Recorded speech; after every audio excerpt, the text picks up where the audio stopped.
Olá pessoal, sejam novamente bem-vindos ao TVC Channel News. Bom, se você gosta de artes marciais mistas, você está sabendo que hoje o maior evento de MMA do mundo, o UFC, vai exibir uma luta histórica, a primeira luta entre mulheres, um combate entre Ronda Rousey e Liz Carmouche. Então resolvi fazer esse vídeo para explicar um pouquinho por que existe essa diferença de gênero tão marcante em esportes, principalmente esportes agressivos como a luta, certo? Então vamos lá.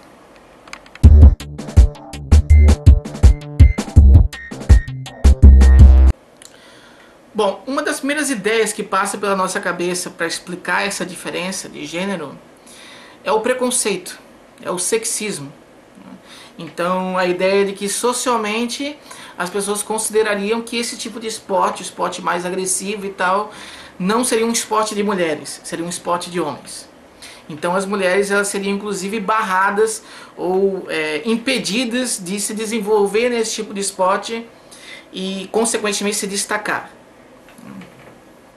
Esse tipo de argumento, apesar de ser bastante presente e tal, você vê muitas pessoas insistindo nele, ele não vinga. Ele não vinga por causa de quê?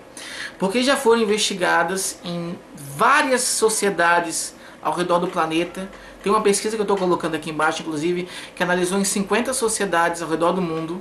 Sociedades da África, tribos mesmo, assim, da África, da Oceania, da Europa, enfim, né? E eles concluíram em sociedades tanto que eram patriarcais quanto naquelas que não eram patriarcais. E eles concluíram que esse padrão, essa diferença na expressividade dos gêneros na prática do esporte se mantinha em todas elas. Então isso não depende de uma cultura sexista, né? Isso é uma questão que realmente está relacionada com a nossa natureza humana. Em várias sociedades, por mais isoladas que elas sejam, esse tipo de padrão permanece. A questão é, então, por que esse padrão permanece? Bom, a gente não tem uma resposta definitiva para isso. O que não quer dizer que não tenhamos respostas bastante interessantes, né? Possibilidades bastante interessantes de responder a essa questão. Uma das principais é que a prática de esporte, seja ele qual for, né, é uma forma de sinalizar a qualidade do indivíduo que o pratica. Eu fiz um vídeo anterior falando sobre o consumismo. O nome do vídeo é Naturalmente Consumistas. Está aqui no meu canal, se vocês quiserem também podem acessar para ver.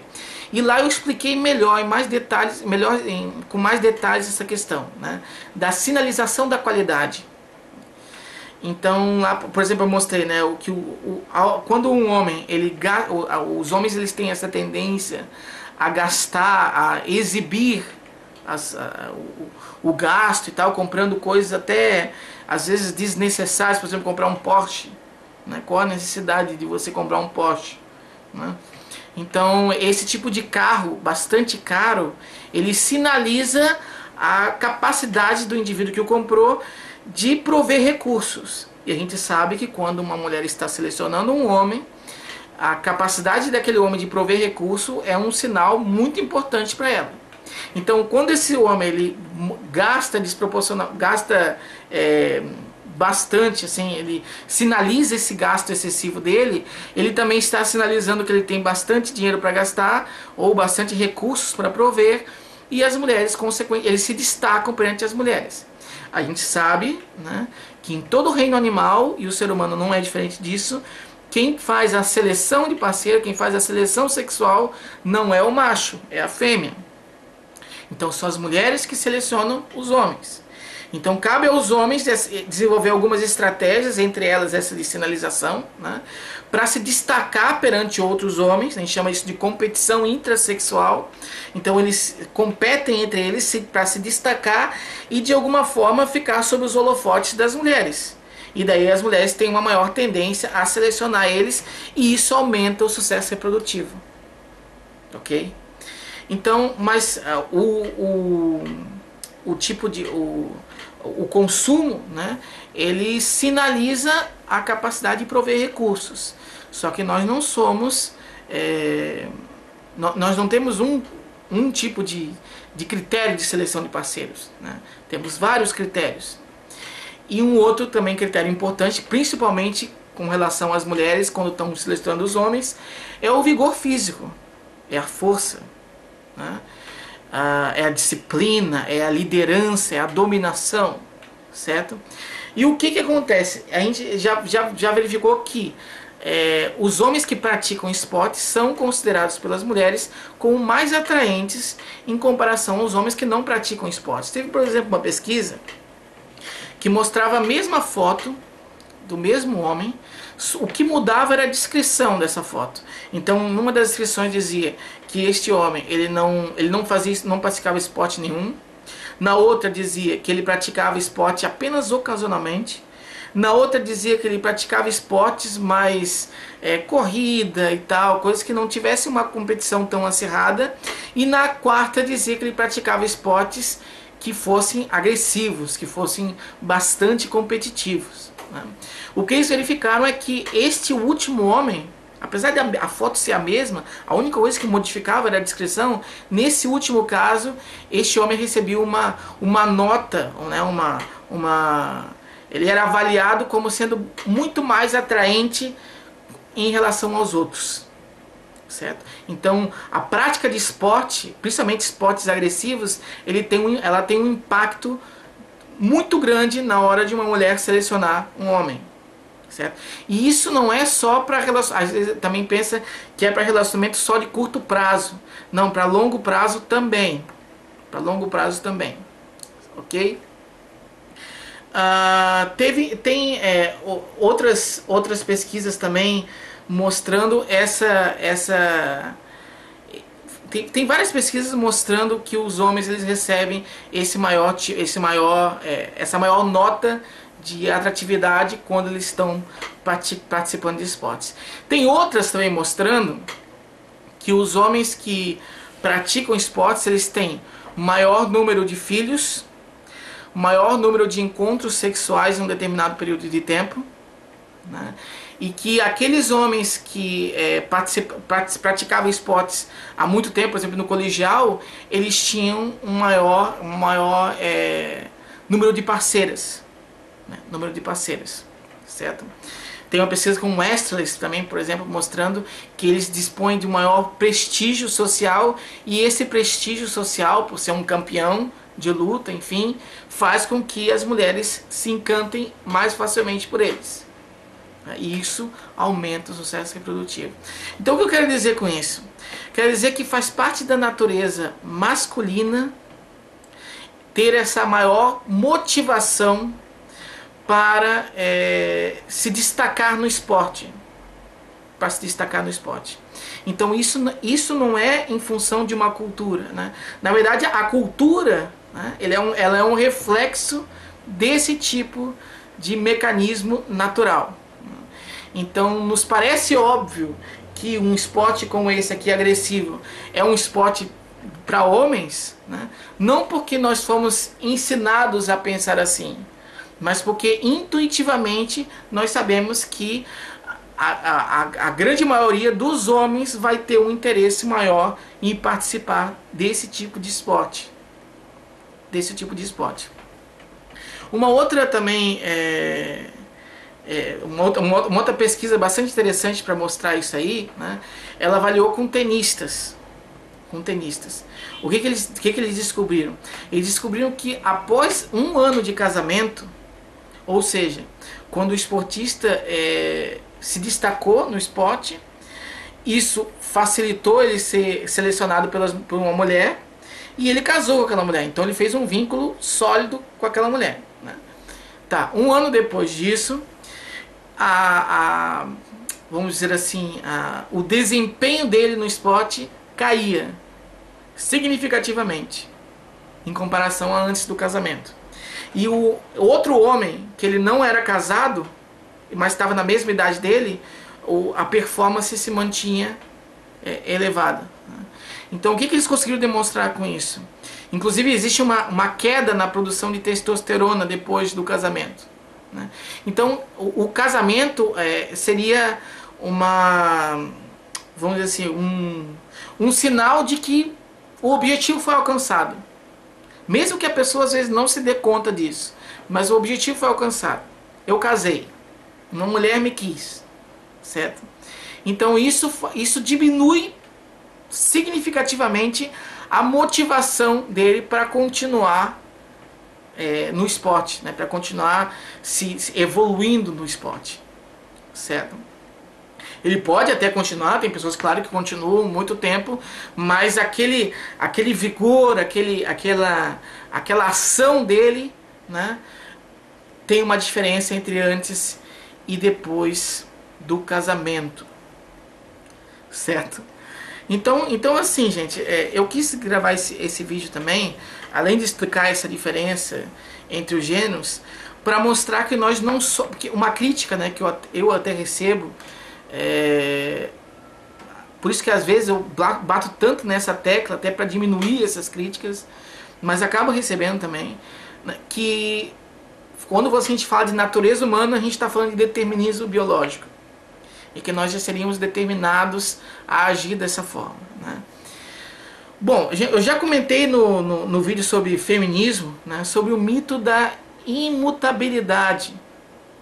Ou seja, essa noção de que nós não podemos mudar a nossa natureza é um mito. É um mito que foi criado por alguém que não concordou, que não entendeu a psicologia evolucionista, alguma coisa assim, e acabou disseminando essa ideia, e as pessoas, quando querem criticar, recorrem a essa concepção falha, né? Na verdade, nós conseguimos mudar, sim, grandes aspectos da nossa natureza.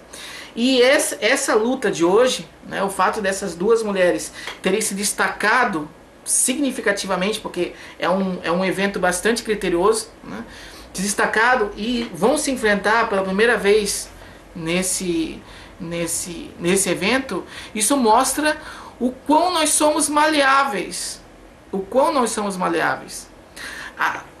Se você for analisar na questão macro, é claro que há muitos mais homens nesse esporte do que as mulheres.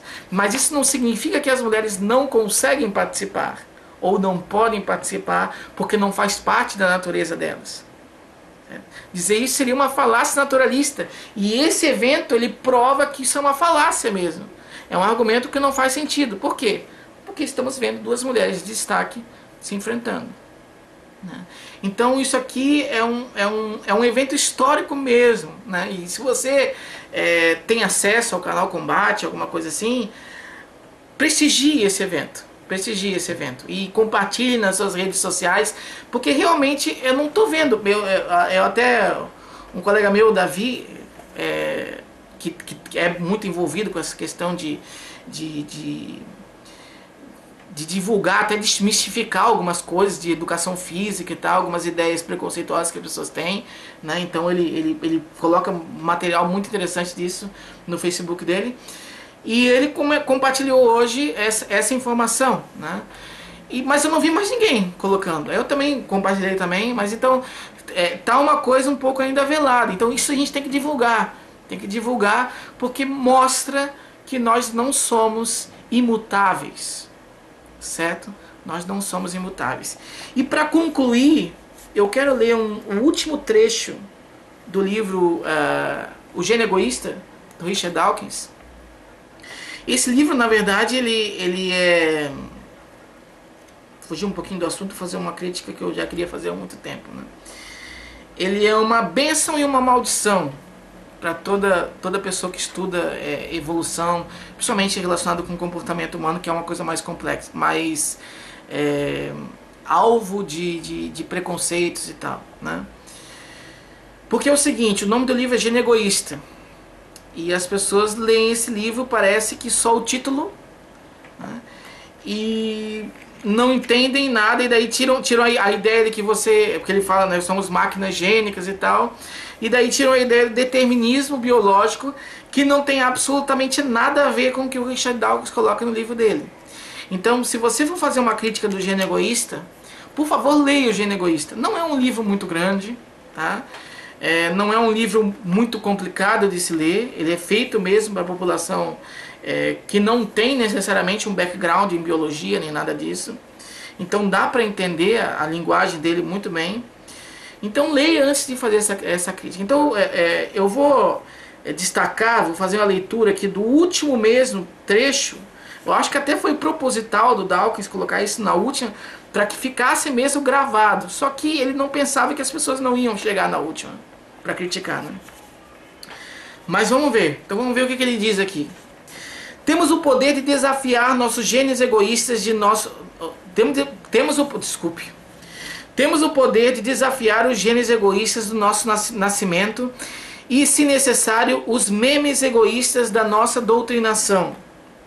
Podemos até discutir maneiras de cultivar e estimular o altruísmo puro e desinteressado, o que não ocorre na natureza e nunca existiu antes em toda a história do mundo. Somos constituídos como máquinas gênicas e cultivados como máquinas mêmicas, mas temos o poder de nos revoltarmos contra nossos criadores. Isso é poético. Somente nós na Terra podemos nos rebelar contra a tirania dos replicadores egoístas. Isso aqui é uma rebelação. Essas pessoas estão se rebelando contra, estão provando que é possível se rebelar contra essa nossa natureza, né? E por isso deve ser incentivado e por isso deve ser divulgado, ok? Então era isso, gente. Muito obrigado novamente pela paciência de vocês. Se gostaram, avaliem o vídeo. Se não gostaram, também avaliem, não tem nenhum problema na negativo.